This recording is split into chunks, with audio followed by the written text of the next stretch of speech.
হয় কলেজের দিকে গেছে। বীরকে শাস্তি দেওয়ার বদলে নিজের মেয়েকে শাস্তি দিন। বাড়িতে আটকে রাখুন যাতে অন্যের জীবন নষ্ট না করতে পারে। অবস্থা দেখছেন আমার ছেলের। শোন বাবা, এইসব কথা বলবার সময় এখন এটা নয়। সমস্যা আমাদের দোরগোড়ায় এসে দাঁড়িয়েছে, আগে সেটা সমাধান কর। আর এতে ওনাদেরই বা কি দোষ? ওনারা তো এমনিতেই কষ্টে আছেন। আমি জানি যে ও এসব কেন করছে। ওর পাসপোর্ট বীর পুড়িয়ে দিয়েছিল, কানাডা যাবার স্বপ্ন ভেঙেছিল, যেটা ওর কাছে শুধু একটা আশা ছিল না, একটা স্বপ্ন ছিল। সেই রাগেই এসব করছে ও। কিন্তু এবার আমি সিদ্ধান্ত নিয়েছি যে ওকে কানাডা পাঠিয়ে দেবো, তাতে আমার বাড়ি বিক্রি করতে হলে করব। ওকে আমি কানাডা পাঠিয়েই ছাড়বো। ওখানে গেলেই ওর মন শান্ত হয়ে যাবে আর আমরাও শান্তিতে বাঁচবো।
আরে বাবা, কি দারুণ দৃশ্য!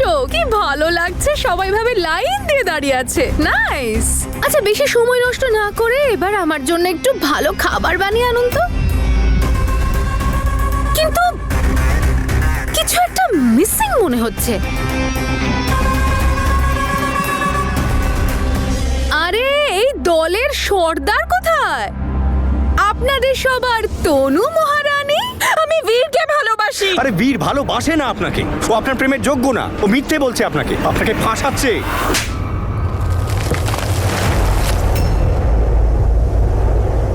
আমাকে শেখাতে আসবেন না যে কে ভালো কে খারাপ, কে বিশ্বাসঘাতক আর কাকে বিশ্বাস করা যায় না।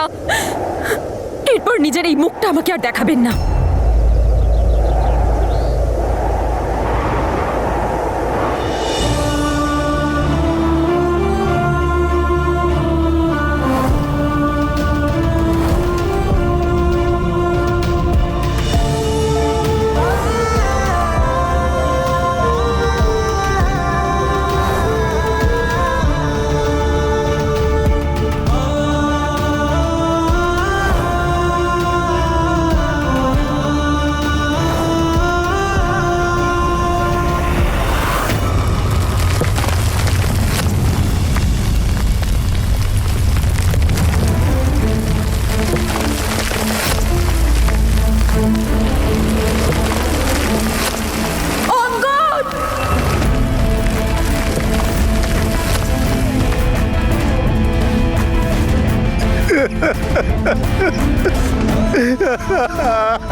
অঙ্গদ, প্লিজ নিজেকে সামলান আপনি। অমৃত, আমি বলেছিলাম না তোমাকে যে সবাইকে তুমি ডাকবে? এবার দেখো তো, গল্পের আসল ক্যারেক্টারটাই উধাও, মজাটাই নষ্ট করে দিলে তুমি। জেসমিন, নিজের বাজে কথা আর এই নাটক বন্ধ কর, আর যেটা বলতে এসেছিস বল। আরে বাবা, আস্তে। এই তো বিছানা থেকে উঠলে, আবার বিছানায় পড়তে চাইছো নাকি? আর এটা কি করে হয় বলো তো? যার জন্য আমি এত কিছু করলাম সে কোথায়? কোথায় লুকিয়ে বসে আছে? তনু ম্যাডাম, আই এম সরি। আমি আপনাকে কেন এখানে নিয়ে এলাম কি করে আমি জানি না। I am so sorry. আপনি দূরে থাকুন, আমার থেকে। আপনাকে কষ্ট দিতে চাই না আমি। আমার ভেতরে অন্য কিছু একটা আছে। আমি বলছি আপনাকে হার্ট করে দেবে। আপনি দূরে থাকুন। আপনি আমি দূরে আছি এখান থেকে। প্লিজ চলে যান এখান থেকে। প্লিজ চলে যান। অঙ্গদ, আপনি আমার কথাটা তো শুনুন। শোন আমার কথা, তোর সেই যোগ্যতাও নেই যে তুই তনুর নাম নিজের মুখে নিস। কি করেনি ও তোর সুখের জন্য, আর তুই তুই নাগিনীর মতো ওর সব সুখে ছবল বসিয়েছিস। এখনো তোর পেট ভরেনি যে ফনা তুলে ফিরে এসেছিস আমাদের জীবনে। অদ্ভুত ব্যাপার মা, জানো তো আমি এখানে এত বিউটিফুল ভাবে সেজে দাঁড়িয়ে আছি আর তুমি এখন ওই তনুকেই দেখতে পাচ্ছ। একটা কথা বলো তো, এটা ভালোবাসা নাকি ভক্তি? দেখো, এটা কিন্তু নয় যে আমি ভালো হওয়ার চেষ্টা করিনি, আমি তো অনেক চেষ্টা করেছি, কিন্তু তোমাদের সবারই তনু তনু তনু আজ আমাকে এই জায়গায় এনে দাঁড় করিয়েছে।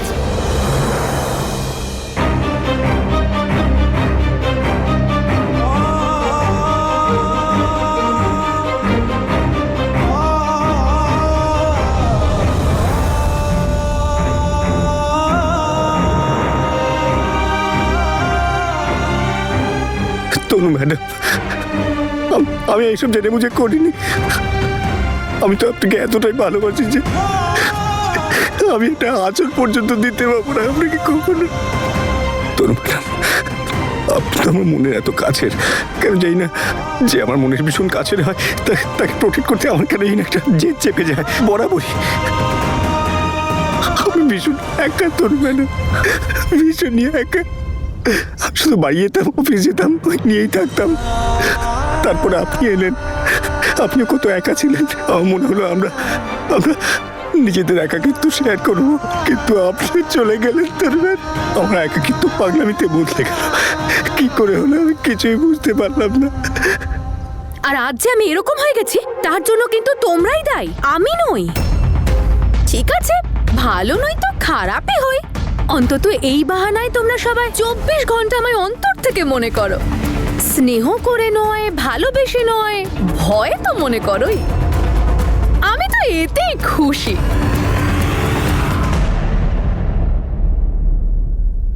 তারপর অমৃত, কি ব্যাপার? আরে আন্টি, দেখুন তো কেমন মুখটা শুকিয়ে গেছে ছেলেটা। আর একটু ভালো করে ঘি মাখন দিয়ে রান্না করে খাওয়ান ওকে। একটা রাত জেলে কাটিয়েছে না ছেলেটা, আর হতেও পারে ফাঁসি। জেসমিন, সরি, সেই জন্যই তো বলছি ঘি টি খাইয়ে একটুখানি শক্তিশালী বানান ছেলেকে। জাসমিন, পয়েন্টে কথা বলো। ওহো, মিস্টার বীর সিং, অনেকক্ষণ পর একটু কথা বললেন আপনি। আচ্ছা ঠিক আছে, যখন আপনারা সবাই এত ফোর্স করছেন তখন বলেই দিচ্ছি। আমার শর্ত হলো যে আমি চাই আপনারা সবাই আমার পায়ে পড়ে আমার কাছে ক্ষমা চান, কাকুতি মিনতি করুন, ভিক্ষে করুন আপনার ছেলের প্রাণ। জাসমিন, হ্যাঁ, আমি এটাই চাই। তোমরা সবাই আমাকে বলো যে জ্যাসমিন প্লিজ আমাদের ক্ষমা করে দাও, তুমি যেমনটা বলবে আমরা তেমনটাই করব, আমাদেরকে একটু দয়া করো, আমরা তোমার সমস্ত শর্ত মানবো, তুমি যা বলবে তাই করব, প্লিজ আমাদের ক্ষমা করে দাও, আমার ছেলেটাকে ছেড়ে দাও আর ওকে বিয়ে করে নাও।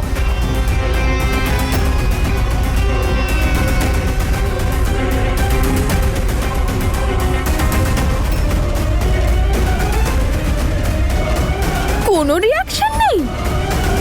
কি হলো? আপনারা কি আমার কথা বুঝতে পারলেন না, নাকি নিজের কানকে বিশ্বাস করতে পারছেন না? যা, কোনো ব্যাপার না, আমি আরো একবার বলছি, এটাই তো কাজ আমার, বারবার রিপিট টেলিকাস্ট। হ্যাঁ, তো আমি এটা বলছিলাম যে আমার প্রথম শর্ত হলো যে আমি গোটা সমাজের সামনে ফুল সম্মানের সাথে সমস্ত নিয়ম কানুন মেনে সিং পরিবারের বৌমা হতে চাই।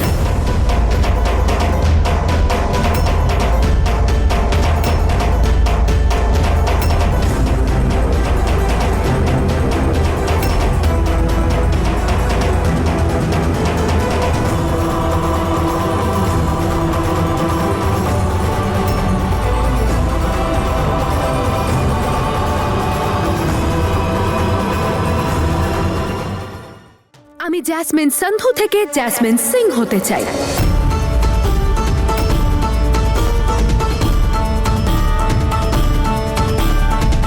আরে কি হয়েছে, এত অবাক হয়ে দেখছেন কেন আমাকে? আরে সিং পরিবারের বৌমা তো আমায় একদিন হতেই হতো, কাল নয় তো আজ, এখনই হয়ে যাব না হয়। আর আপনারা তো সবাই জানেন আমি কত জেদি, যেটা আমি একবার ভেবে নিই সেটা আমি করে দেখাই। এই দেখো, আমি তো আগেই জানতাম এই মেয়েটার নজর প্রথম থেকেই আমাদের ছেলের উপর আছে। বারবার চলে আসে মাথা ফাটাতে, কখনো নিজের আর কখনো আমাদের। কাকে শপথ দিয়েছো তুমি? জগতে কি ছেলেদের অভাব পড়েছে নাকি যে বারবার তুমি এখানেই আসো? আরে মা, কি অদ্ভুত কথা বলেন। এই ছাড়ো আমায়। আরে আপনাদের ছেলেই তো আমাকে মাঝ রাস্তায় ফেলে এসেছিল, সেই জন্যই তো আমার ফিরে আসতে হলো। সিমরান দিদি, তুমি তো আমার কষ্টটা বুঝতে পারো তাই না দিদি?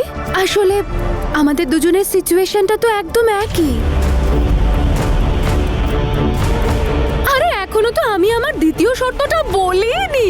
আমার তো মনে হয় দ্বিতীয় শর্ত শোনার পরেই আপনারা এই পৃথিবী ছেড়ে চলে যাওয়ার কথা ভাববেন। চুপ কর নির্লজ্জ, কি যাতা বলছিস, বুঝে বলছিস? তুই তো ঘৃণা করিস এদের সবাইকে, তাহলে কেন বিয়ে করতে চাইছিস? ঘৃণা করি, সেই জন্যই তো এই পরিবারের বউ হতে চাই। ভালোবেসে তো সবাই বিয়ে করে, কিন্তু জ্যাসমিনের ব্যাপারটাই আলাদা। আর কি তুমি আমাকে সেই থেকে মেয়ে মেয়ে করে যাচ্ছ? তোমার আসল মেয়ে তনু কোথায়? আমি মনে পাগলামি করছি। না অঙ্গদ, আপনি বাঁচান আমায়, please save me Tanu madam. আমি আপনাকে কিছু হতে দেবো না। না, আপনি দূরে থাকুন আমার থেকে ডিস্টেন্স। অঙ্গদ, অঙ্গদ,